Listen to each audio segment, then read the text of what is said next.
ఎంత ఇచ్చినాము? నిలబడిన నేను, కూర్చున్నా నువ్వు. ఎంత ఇచ్చాము దేవునికి? ఏమి ఇచ్చామమ్మా? దేవుని దగ్గర పొందుకునేది ఎక్కువ, మనం ఇచ్చింది చాలా తక్కువ. అసలు ఏమి ఇచ్చాము? ఆయన ఇచ్చింది ఆయనకి ఇచ్చేదానికే మన కష్టం. నిజమా కాదా? దావీదు భక్తుడు తన చనిపోయే దశలో తన కుమారుని పిలిచి కూర్చొని పెట్టుకొని, అయ్యా నాకు ఒక ఆశ. ఏం ఆశ తండ్రి? నైనా నేనెవరు తెలుసా? నీ తండ్రి గొప్ప కులంలో కొట్టి గొప్ప రాజు అయినాడని అనుకోవద్దు. నేమేమో తాతల ముత్తాతల కాలం నుంచి మేము ఆస్తి పరుము రాజుల వంశం మాది అనొద్దు. నీ తండ్రి ఎవరు తెలుసా? దొడ్డెలో ఉన్న నన్ను, గొర్రెల దొడ్డిలో ఉన్న నన్ను తీసుకొచ్చి రాజుగా చేశాడు. నీ తండ్రి ఎవరు? నీ తండ్రి? గొర్రెలను మేపుకునే కాపరి.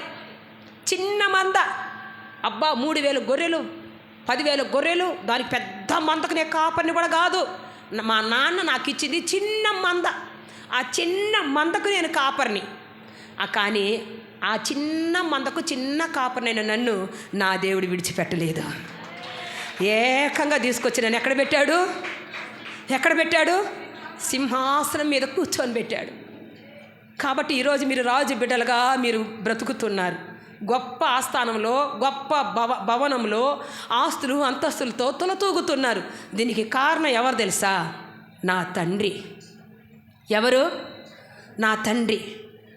అలాంటి తండ్రి ఒక గుడారంలో, అదిగో ఆ గుడారంలో ఒక చిన్న దీపం వెలుగుతోంది బయట.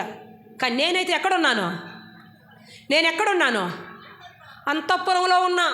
కానీ నా దేవుడు గుడారంలో ఉన్నాడు. నన్ను ఈ స్థానంలో కూర్చొని పెట్టిన దేవుడు గుడారంలో ఉన్నాడు. నేనైతే పెద్ద అంతఃపురంలో బ్రతుకుతున్నా. ఇది న్యాయమా? కాబట్టే నాకు ఒక ఆలోచన వచ్చింది. నా దేవునికి ఒక మందిరాన్ని కట్టేంత వరకు ఈ బెడ్ పైన నేను పడుకోను. రాజుల బెడ్ ఎట్టుంటుంది? ఎంత అంగరంగ వైభవంగా, మెత్తగా, చాలా సుగంధ ద్రవ్యాలతో, పరిమళ వాసనలతో అలంకరించబడి చాలా అందంగా ఉంటుంది. అలాంటి బెడ్ నాకొద్దు, ఆ పడక నాకొద్దు.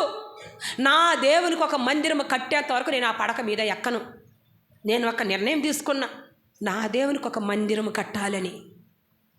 కానీ నా దేవుడు ఏం చెప్పాడు? అది నువ్వు కట్టకూడదు, నీ కడుపులో నుంచి వచ్చే బిడ్డ నా మందిరాన్ని కడతాడు అని చెప్పాడు. ఆ భాగ్యము దేవుడు నీకిచ్చాడు బిడ్డ. ఆ భాగ్యం ఎవరికిచ్చాడు? నీకిచ్చాడు. ఏ రోజున మన బిడ్డలు కూర్చొని పెట్టుకొని అలాంటి మాట, దేవుని మాట మనం మాట్లాడుంటామా? ఎప్పుడైనా మాట్లాడుంటామా? ఇదో ఈ నగలు నీకు ఎత్తిపెట్టినా, ఇదిగో ఈ కమ్మలు నీకు ఎత్తిపెట్టినా, ఇదిగో చీరలు దాచిపెట్టుండా, ఇదిగో ఈ వస్తువులన్నీ నీకే. అదే కదా మన బిడ్డలకు మనం చెప్పేది. అవునా కదమ్మా? మగ బిడ్డలకైతే నాయనా ఆడ 2 ఎకరాలు ఉన్నాయి, ఆడొక స్థలం ఉంది, ఆడొక ఫ్లాట్ ఉంది, అది ఉంది, జాగ్రత్త. ఇవన్నీ నీ కొరకేనైనా. ఎవరి కొరకు? ఇవన్నీ ఎవరి కొరకు? అంతే కదా. మనం ఏం చేస్తాం? ఆడబిడ్డలుంటే అప్పటించి తల్లి, ఆడబిడ్డలయ్యో మనకుండేదే. ఏం బిడ్డలు? ఆడబిడ్డలు.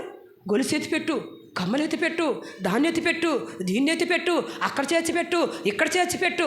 నిజమా కాదా? కానీ ఈ తండ్రి ఆశ తండ్రులకి, తల్లులకి ఈ తండ్రి గొప్ప మార్గము. ఆమేన్, హల్లెలూయా. ఏం చెప్తాడు తన బిడ్డకి? అయ్యా ఈరోజు ఇంత సంపాదించానంటే దానికి కారణం ఎవరు తెలుసా? నా బలము కాదయ్యా, నా శక్తి కాదయ్యా, నీ చల్లని చూపేగా యేసయ్యా. నా బలము కాదయ్యా, నా శక్తి కాదయ్యా, నీ చల్లని చూపేగా యేసయ్యా. ఇంతకాలము క్షేమంగా ఉన్నానంటే నీ కృపయే గాదా యేసయ్యా. ఇంతకాలము క్షేమంగా ఉన్నానంటే నీ కృపయే గాదా యేసయ్యా. నా బలము కాదయ్యా, నా శక్తి కాదయ్యా, నీ చల్లని చూపేగా యేసయ్యా. ఆమేన్. అయ్యా నేను సంపాదించాను, నా తండ్రి ఆస్తి అని నువ్వు ఒకరోజు బాగా అడగబోతావు. నీ అన్నదమ్ములు ఉన్నారు, అక్క చెల్లెలు ఉన్నారు, ఇంకా చాలామంది బిడ్డలు ఉన్నారు. వాళ్ళందరూ ఇది మా తండ్రి ఆస్తి, మా తండ్రి సంపాదించాడు, మా తండ్రి బలము, మా తండ్రి శక్తి, కాబట్టి నాకు దీంట్లో వాటా ఉందని రేపు నీ పైన యుద్ధం చేయబోతారు. రేపు నిన్ను నానా మాట అనబోతున్నారు. మీరు ఆస్తుల కోసం గొడవ వేసుకోకూడదు. ఈ ఆస్తి, ఈ సంపద, ఈ డబ్బు, ఈ బంగారు, ఈ నగలు, ఈ రాళ్ళు, ఈ వస్త్రాలు, ఈ బిల్డింగులు, ఈ డబ్బు అంతా ఎవరికి? నా దేవుని మందిరాన్ని కట్టడానికి. ఆమేన్, హల్లెలూయా, హల్లెలూయా. ఇదంతా ఎవరికి? నా దేవుని మందిరాన్ని నువ్వు కట్టాలా? మాట ఇయ్యి, నాకు మాట ఇయ్యి. నేను బ్రతికున్నప్పుడు నాకు మాట ఇయ్యి. ఎందుకంటే నీ ద్వారానే కడతానన్నాడు నా దేవుడు మందిరాన్ని. ఆ భాగ్యం నీకు ఇచ్చాడు బిడ్డ. ఎవరికి లేని ఆ ధన్యత నీకు ఇచ్చాడు. ఇంతవరకు ఇశ్రాయేలు దేశంలో మందిరము లేదు. ఆయన గుడారములో బ్రతికాడు. ఎక్కడ వెళ్తే అక్కడ మాతో కూడా మోసుకుపోతున్నాం ఆ గుడారాన్ని. ఎన్నోసార్లు శత్రువుల చేతికి చిక్కింది నా దేవుని యొక్క మందస్సము. ఈరోజు నా దేవుని యొక్క ఒక స్థిరమైన గుడారం కావాలని నేను కోరుకుంటున్నాను. ఆ మాట నాకు ఇస్తావా? ఇస్తాను తండ్రి, ఖచ్చితంగా. మేము ఒక్క పైసా కూడా నీ ఆస్తిలో తాకమయ్యా. ఈ ఆస్తి అంతా దేవుని మందిరానికి పెడతానయ్యా. అతైతే అధికారులు పిలువు, మంత్రిని పిలువు, దస్తావేజులు పిలువు, సైన్యాధిపతులు పిలువు. ఇదిగో అందరూ కూర్చోండి, ప్రజలారా అందరూ రండి ముందుకి. ఇదిగో నా ఆస్తి లెక్క పెట్టండి. లెక్క పెడితే ఒక గూడ్స్ ట్రైను మోసుకొని పోయే అంత బంగారు సంపాదించాడమ్మా దావీదు. ఆశ్చర్యం. ఆ బంగారు ఎంత ఉందంట లెక్కేస్తే ఒక గూడ్స్ బండి మోసుకుపోయి అంత బంగారు. వా, అందుకే కదా శత్రువుల చూపు అంతా మందిరం పైన పడిపోయింది. బంగారు ఎక్కడ చూసినా బంగారు. మెట్లు బంగారే, బలిపీఠం బంగారే, గోడలు బంగారే, అన్నీ బంగారే. ప్రపంచంలో నెంబర్ 1 మందిరం అది. అంత పెద్ద మందిరాన్ని వెలగల రాళ్ళు, రత్నాలు, సన్నపనార వస్త్రాలు, వెండి అంట అసలు ఎన్నికి లేదట. ఇప్పుడు వెండి బంగారుకి మించిపోయింది వెండి. అవునా కాదా? అమ్మే ఈ గొలుసు ఎంత తెలుసా? 20,000. అమ్మా, 20,000? ఏమనుకున్నావు దీన్నే? నిజమా కాదా? కానీ అప్పుడు దావీదు కాలంలో వెండి అస్సలు ఎన్నికి లేదు. ఎక్కడ చూసినా వెండి. ఆ వెండి, ఆ బంగారు అంతా తూచి లెక్క రాసి మరి రేపు నా బిడ్డలు ఎవరైనా దీంట్లో ఎత్తుకోబోతారు. నా బిడ్డలు ఎవరైనా ఆశపడి దాంట్లో వచ్చి ఎత్తుకోబోతారు. మేము కొద్దిగా ఎత్తుకోవచ్చిన, కొద్దిగా దేవుని పెట్టవచ్చు అని మనసు రాబోతుంది నా బిడ్డలకి. అధికారులు ముందు పెట్టుకొని తూచి లెక్క పెట్టి దాన్ని మంత్రి చేతికి అప్పచెప్పేశారు. ఇదంతా నా కొడుకు చేతిలో పెట్టి మీరు దగ్గరుండి మందిరాన్ని కట్టించాలా, నా ఆశ ఇదే. ఎప్పుడైతే దావీదు పని చేస్తాడో మిగతా జనాలతో ఒక్క రాజే మొత్తము ఊడ్చి దేవుని పెడితే మనమేమిచ్చామని మిగతా వాళ్ళంతా కూడా ఏం చేశారు? వాళ్ళకున్నదంతా తీసుకొచ్చి ఇచ్చారు. ఇవంతా తీసుకొని దావీదు ఒక ప్రార్థన చేస్తున్నాడు. ప్రభువా, నువ్వు మాకిచ్చిన దాంట్లో కొద్దిగా నీకు ఇచ్చామయ్యా, మేమెంతయ్యా? ఆమేన్, హల్లెలూయా. మనం కానీ ఎక్కువ ఇచ్చేసినామనుకో మందిరానికి, నేను ఎంత ఇచ్చాను తెలుసా? నేను అసలు ఎంత ఇచ్చాను తెలుసా? నేను ఎంత కష్టపడ్డానో తెలుసా? కానీ దావీదు ఏమంటున్నాడా? నువ్వు ఇచ్చిన దాంట్లో కొద్దిగా, ఎంత? కొద్దిగా. ఏంది? ఒక గూడ్స్ బండి పట్టే అంత బంగారు కొద్దిగా నీకు ఇచ్చామయ్యా. బంగారు నీదే, వెండి నీదే, 1000 కొండల మీద పశువులు నీవే, భూమి నీదే, లోకము నీదే, మహాకాశములు నీవే. మాదేంది ఈ భూమి మీద? మనదేంది? అదండి దేవుని ప్రేమ. అందుకేంటి దావీదును చూస్తే దేవునికి అంత ఇష్టం. బంగారు మీద ఆశ లేదే, వెండి మీద ఆశ లేదే. నా బిడ్డలు 30 మంది దాకా బిడ్డలు ఉన్నారే నాకు. ఒక రాజును కదా, నేను పోయిన తర్వాత నా బిడ్డలు ఎలా బ్రతుకుతారు? ఆడబిడ్డలు ఉన్నారు, మగ బిడ్డలు ఉన్నారు. అయ్యా, తలా కొద్దిగా మీరు తీసుకోండి, కొద్దిగా నా దేవుడికి పెడతానని పెట్టలేదే. తనకున్నదంతా తనకు సంపాదించిందంతా ఎక్కడెక్కడ కొల్లగొట్టుకొచ్చాడు, ఎక్కడెక్కడ శత్రువులు ఓడించి పట్టుకొని వచ్చాడు. ఆ నగలు, ఆ బంగారు, ఆ డబ్బు మొత్తం ఎవరికి? మొత్తం ఇష్టం ఎవరికి? నా దేవునికి. నా దేవుని మందిరం అద్భుతంగా కట్టబడాలా. ప్రపంచంలోని వాళ్ళంతా ఇటు చూడాలా ఈ మందిరాన్ని. నా దేవుణ్ణి అలా చూడాలా.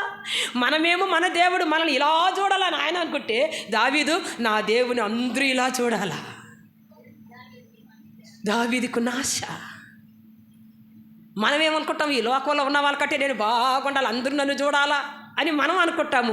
కానీ దావీదు నా దేవుని మందిరం కడుతూ ఉంటే జనాలు ఇట్లా చూడాలా. మో ఎంత పెద్ద మందిరము, ఏమి వైభవము. అలా కట్టాడండి ఆ మందిరాన్ని. అలా కట్టాడండి. దేవుని మీద తనకున్న ఆశ. దేవుడు అడుగుతున్నాడు, నేను మందిరం కావాలని అడిగానా దావీదు? అది చాలా బాగుంటుందండి. దావీదు, దేవుడు మాట్లాడతాడు దావీదుతో, నేను ఎప్పుడైనా మందిరం కావాలని అడిగానా? నేను ఉండటానికి ఒక స్థలం అడిగానా? నేను మీ మధ్యలో ఉన్నాను కదా, నా కొరకు ఎందుకైతే నువ్వు మందిరం కట్టాలనుకుంటున్నావు? లేదయ్యా, నా ఆశ నన్నైతే అందలం ఎక్కించినావే, నువ్వు మాత్రం గుడారంలో ఉన్నావే.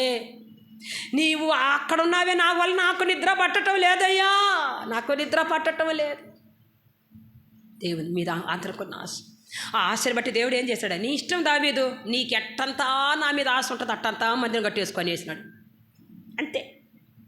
అందుకే ఆ మందిరం కట్టి ఓపెన్ చేసేటప్పుడు లక్షల కొద్దీ ఆవులు ఎడ్లు బలిగా అర్పించారు. లక్షల్లో అర్పించారు ఆ మందిరానికి. అలాగే దేవుని యొక్క సన్నిధి మందిరాన్ని నిండిపోయింది. యాజకులు సొలొమోను దాంట్లో నిలబడలేక పరుగులు ఎత్తుకుంటూ బయటకు వచ్చేసారు, దేవుని యొక్క ప్రసన్నత చూడలేక. అంత గొప్పగా దేవుని యొక్క సన్నిధి దిగింది ఆ మందిరంలో. ఎందుకు? నా దావీదు కోరుకున్న మందిరం ఇదే. ఆయన కోరుకోలా, ఎవరు కోరుకున్నారు? దావీదు కోరుకున్నాడు. నా దేవునికి ఇంత పెద్ద మందిరం కట్టాలా, ఇంత పెద్ద. నా బిడ్డలకు కాదు నా ఆస్తి, నా తదనంతరం నా వాళ్ళకు కాదు, నా భార్యలకు కాదు, నా బిడ్డలకు కాదు, నా దేవునికే. కారణము, గొర్రెల దొడ్డిలో ఉన్న నన్ను తీసుకొచ్చి అందరంలో కూర్చొని పెట్టి ఈరోజు ఇశ్రాయేలు దేశానికి గొప్ప రాజుగా నన్ను చేశాడు. నీ సంతానంలో వచ్చే ఒక దీపం ఎప్పుడు సింహాసనం మీద వెలుగుచుంటుందని నాతో నిబంధన చేశాడు నా దేవుడు. కాబట్టి ఆయన ప్రేమను నేను ఎలా మరిచెదను? నిజమా కాదా?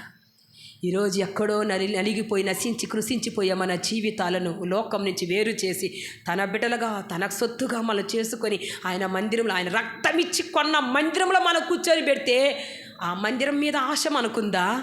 ఆయన ప్రసన్నత మన మీద ఉందా? నిజంగా ఆయన చెప్పినట్టు మనం బ్రతకగలుగుతున్నామా? అలాంటి ఆశ కలిగి మన అడుగులు వేస్తున్నామా?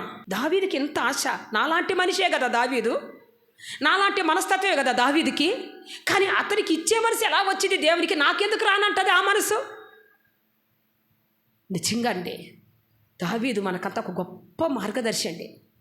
అందుకే దావీదు కుమారుడా ఏమని పిలువబడ్డాడైనా? దావీదు కుమారుడా. నీకు నాకు అలాంటి ఆశ ఉంటే రేపు మనం చనిపోయిన తర్వాత మనల్ని చూసి అంటారు, పలానా ఆమె దేవుడు. ఎవరి దేవుడు ఈయన? మా అమ్మ దేవుడు, కృపమ్మ దేవుడు, శైలమ్మ దేవుడు, స్వర్ణమ్మ దేవుడు, సువార్తమ్మ దేవుడు అని చెప్పగలిగేంత సాక్ష్య జీవితం, అలాంటి ఆశ, అలాంటి కోరిక నీలో నాలో ఉందా? ఏదైనా దేవుడు చేస్తున్నాడా? చేయకపోతే కష్టపడుతున్నామే కానీ దేవుడు ఎందుకు నా పట్ల అన్యాయం చేస్తున్నాడు అంటేనే కానీ మనం ఎన్ని అన్యాయాలు చేసుకొని ఆయన సన్నిధిలో బ్రతుకుతున్నాం. ఈ రోజుకి కూర్చున్న స్థానం నుంచి ఎన్ని ఇంకా మన జీవితంలో, అవునా కాదా? అందుకే దావీదు మనసు. దావీదు అంటే దేవునికి నా హృదయానుసారుడైన దావీదు. ఎవరు హృదయానుసారుడు? దేవునికి హృదయం ఎలా ఉంటుందో దావీదు హృదయం కూడా అలాగే. దేవునికి చెప్పకుండా ఒక్క పని కూడా చెయ్యడు. చేసింది 2 పనులు చేశాడు. 2 పనులను శిక్ష పొందుకున్నాడు. శిక్ష పొందుకున్న దేవుని ఏమాత్రమో దూషించి, అయ్యా నేను ఇంత ప్రేమించాను కదా, నీ మందిరానికి ఎన్నెన్నో ఇచ్చేశాను కదా, ఏందయ్యా నా జీవితం నీకు కష్టమని ఏ రోజు దావీదు అనలేదండి. శత్రువులు తరుముతున్నా కూడా దేవుని స్తుతించాడండి. శత్రువులు తన ప్రాణాన్ని తీయడానికి వస్తున్నా కూడా దేవునికి కొరకు ఒక సాక్షిగా నిలబడ్డాడండి దావీదు. అందుకే ఈరోజు మనమంతా దావీదు గురించి చెప్పందే మనం ఉంటామా? కీర్తనలు చదవందే మనం ఉంటామా? ఆయన గురించి మాట రాందే ఉంటుందా వాక్యంలో? దేవుడు ఎంత అద్భుతంగా హెచ్చించాడు తన బిడ్డ. అలాంటి గొప్ప దేవుడు మన దేవుడు. ఆయన దేవుని సన్నిధిలో మనం ఉన్నాం. ఆ రోజు ఆ మందిరము బంగారుతో వెలగల రాళ్ళతో కట్టబట్టి ఈరోజు ఆయన మందిరం ఆయన రక్తంతో కట్టుకున్నాడు ఆయన. ఆమేన్, హల్లెలూయా, హల్లెలూయా. ఆ రక్తంతో కొన్న సంఘంలో నువ్వు నేను ఉన్నామంటే మనం ఎంత విలువైన వాళ్ళం. దావీదు కన్నా మనల్ని గొప్పగా చూశాడండి మన తండ్రి. దావీదు కన్నా మనల్ని గొప్పగా ప్రేమించాడు మన తండ్రి. అంత ప్రేమ గల తండ్రిని మనం ఎన్ని రకాలుగా ఈరోజు దూషణ పాలు చేస్తున్నాం మన క్రియలను బట్టి. ఇంకా మార్పునందని మనస్తత్వం ఎన్ని మన బ్రతుకులో. దయతో మార్చుకుందాం.